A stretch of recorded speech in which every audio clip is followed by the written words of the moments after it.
ரவிச்சந்திரன் அஸ்வின் இன்னைக்கு வந்து 5th highest wicket taker in IPL history.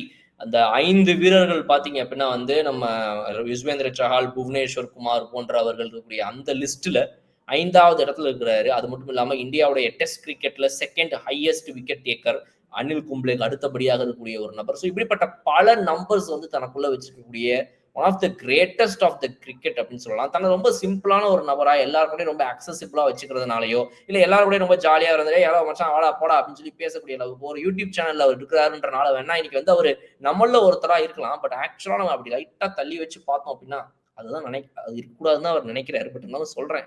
நம்ம தள்ளி அப்படி பார்த்தோம்னா, என்ன மாதிரி ஒரு ஆளியா அந்த ஆளு, அடங்கப்பா இவ்வளோ அச்சீவ்மெண்ட்ஸ பண்ணிட்டு சும்மா சிம்பிளா இருக்கிறாரப்பா. எந்த ஒரு வெட்டி பந்தாவும் இல்லாம. மாஸ் அப்படின்ற மாதிரி நமக்கு தோணும். ஸோ அது மேபி நம்ம தமிழ்நாட்டில் இருக்கக்கூடியவர்கள்னாலயோ, இல்ல நம்ம சென்னையில இருக்கக்கூடியவர்னாலயோ அந்த ஒரு ட்ரெய்ட் அவருக்குள்ள அப்படியே ஒட்டிக்கிட்டு இருக்குதுன்னு நம்ம சொல்லலாம்.